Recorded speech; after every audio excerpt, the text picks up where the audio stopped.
Assalamualaikum warahmatullahi wabarakatuh. Selamat pagi, saya Nia Nur Safitri dari kelompok 7 dengan NPM 2017-21500-199. Sebelumnya terima kasih kepada Bapak Irwan Siagian, MPD selaku dosen pengampu mata kuliah menulis ilmiah yang telah memberikan saya kesempatan untuk membawakan materi. Materi yang saya bawakan yaitu paragraf karya ilmiah dengan bab pengertian paragraf dan syarat paragraf. Mari kita bahas bersama-sama apa itu pengertian paragraf dan syarat paragraf. Pengertian paragraf. Paragraf yaitu sekelompok kalimat yang saling berkaitan satu sama lain dan secara bersama-sama menjelaskan suatu pikiran yang menjiwai seluruh karangan. Pikiran tersebut dinamakan dengan pikiran utama. Paragraf memiliki dua unsur, yaitu kalimat utama dan penjelas. Inti sebuah paragraf terletak pada kalimat utama, sedangkan kalimat penjelas berfungsi menjelaskan gagasan yang ada pada kalimat utama. Selanjutnya ada pengertian paragraf menurut para ahli. Yang pertama ada paragraf menurut KBBI. Paragraf adalah bagian bab dalam suatu karangan, biasanya mengandung satu ide pokok dan penulisannya dimulai dengan garis baru. Selanjutnya, menurut Arifin dan S. Amrantasai, tahun 2006, halaman 125. Paragraf adalah seperangkat kalimat yang membicarakan suatu gagasan atau topik. Kemudian ada menurut Akaidah dan kawan-kawan, tahun 1999, halaman 144. Paragraf merupakan inti penuangan buah pikiran yang didukung oleh semua kalimat dalam paragraf tersebut, mulai dari kalimat pengenal, kalimat utama atau kalimat topik, kalimat penjelas, sampai pada kalimat penutup. Selanjutnya ada dari Widya Martaya tahun 1995. Paragraf adalah karangan yang terbentuk dari satu atau lebih pada suatu kalimat yang saling berkaitan dan mempunyai satu kalimat utama yang menjiwai seluruh karangan. Selanjutnya dari Parera tahun 1991.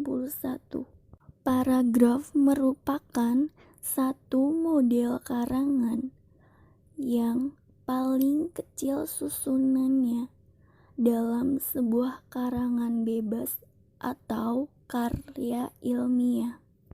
Selanjutnya ada dari Ramlan tahun 2010. Paragraf merupakan bagian dari suatu kalimat yang tersusun atas sejumlah pilihan kata yang membentuk kalimat. Kemudian ada dari Maimunah tahun 2011.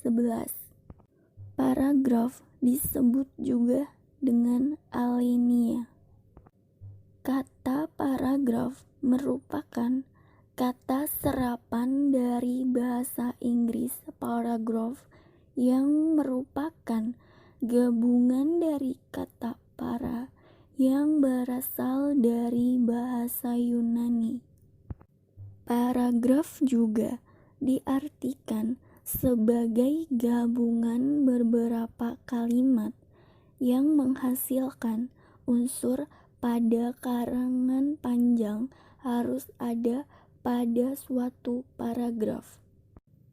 Selanjutnya ada dari Lamuddin Finosa tahun 2004. Paragraf atau alinea yaitu bentuk bahasa yang di dalamnya terdapat unsur penggabungan dari beberapa kalimat yang membentuk suatu kesatuan yang utuh pada suatu karangan. Kemudian ada dari Ahmadi tahun 1991.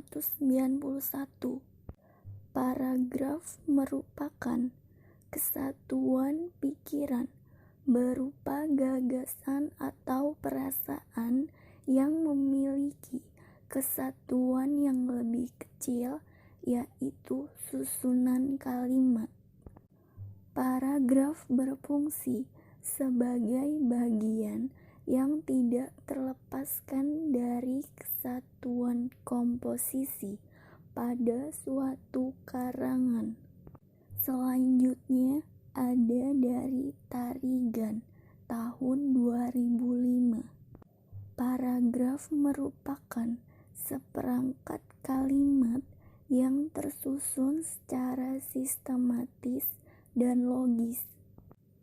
Paragraf merupakan satu kesatuan yang melambangkan ekspresi gagasan yang relevan dan mengandung ide pokok yang terkandung di dalam karangan secara keseluruhan.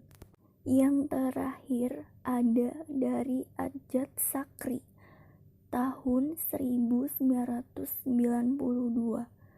Paragraf atau alinea tidak dapat dipisahkan maknanya, namun memiliki kesatuan utuh yang berkesinambungan. Paragraf merupakan karangan yang paling singkat. Selanjutnya ada syarat-syarat paragraf. Paragraf yang baik adalah paragraf yang mampu menyampaikan pikiran dengan baik kepada pembaca. Untuk membuat paragraf yang baik, kita tidak bisa hanya sekedar menulis tanpa memperhatikan komposisi dan persyaratan paragraf.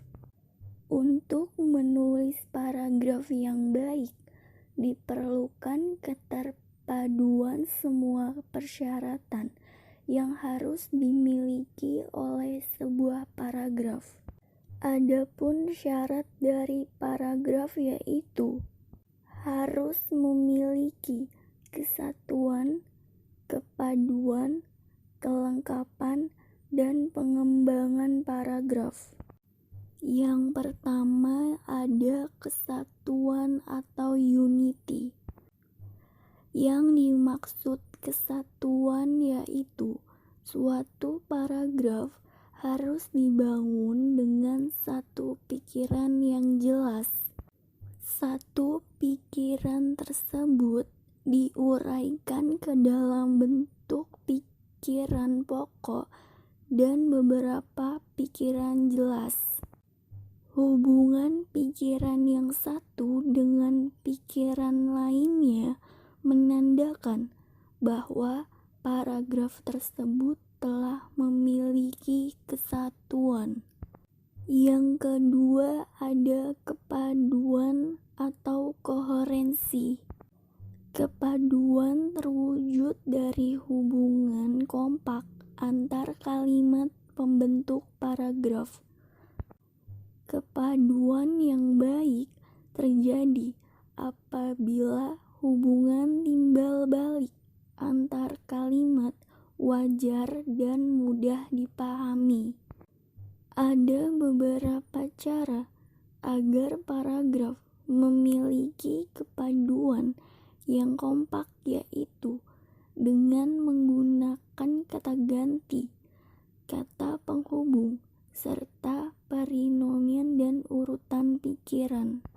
Yang ketiga ada kelengkapan. Suatu paragraf dikatakan lengkap apabila berisi kalimat-kalimat penjelas yang cukup untuk menunjang kalimat pokok. Kelengkapan sebuah paragraf diwujudkan dengan terpenuhinya semua unsur pembentuk paragraf, yaitu yang pertama ada gagasan utama, tema atau ide yang menjadi dasar pengembangan paragraf. Yang kedua ada kalimat utama. Setelah mendapatkan ide atau gagasan utama, langkah selanjutnya adalah menuangkan gagasan utama tersebut ke dalam sebuah kalimat utama. Jadi, dalam kalimat utama tersirat gagasan utama. Kita bisa meletakkan kalimat utama di awal atau di akhir dari sebuah paragraf. Yang ketiga ada kalimat penjelas. Sebuah kalimat utama yang mengandung gagasan utama belum bisa dikatakan sebuah paragraf, karena itu paragraf membutuhkan kalimat penjelas. Kalimat penjelas ini berfungsi menjelaskan ide dari kalimat utama, sehingga menjadi jelas, rinci, dan lengkap. Yang harus diperhatikan dalam membuat kalimat penjelas adalah jangan sampai kalimat penjelas tersebut menyimpang dari ide pokok. Semua kalimat penjelas harus saling mendukung gagasan utama. Dengan terpenuhinya semua unsur ini, maka sebuah paragraf akan menjadi paragraf yang baik. Yang terakhir ada pengembangan paragraf. Pengembangan paragraf sangat berkaitan erat dengan posisi kalimat topik, karena kalimat topiklah yang mengandung inti permasalahan atau ide utama paragraf. Pengembangan paragraf deduktif misalnya yang menempatkan ide atau gagasan utama pada awal paragraf. Pasti berbeda dengan pengembangan paragraf induktif yang merupakan kebalikan dari paragraf deduktif. Demikian juga dengan tipe paragraf yang lainnya. Selain kalimat topik, pengembangan paragraf berhubungan pula dengan fungsi paragraf yang akan dikembangkan. Sebagai paragraf pembuka, paragraf pengembang, atau paragraf penutup. Fungsi tersebut akan mempengaruhi pemilihan metode pengembangan karena misi ketiga paragraf tersebut dalam karangan saling berbeda. Metode pengembangan paragraf akan bergantung pada sifat informasi yang akan disampaikan, yaitu persuasif, argumentatif, naratif, deduktif, dan eksposisi. Metode tersebut sudah pasti digunakan untuk mengembangkan alinea argumentatif, misalnya akan berbeda dengan naratif. Sekian penjelasan dari saya, kurang lebihnya mohon maaf. Wassalamualaikum warahmatullahi wabarakatuh.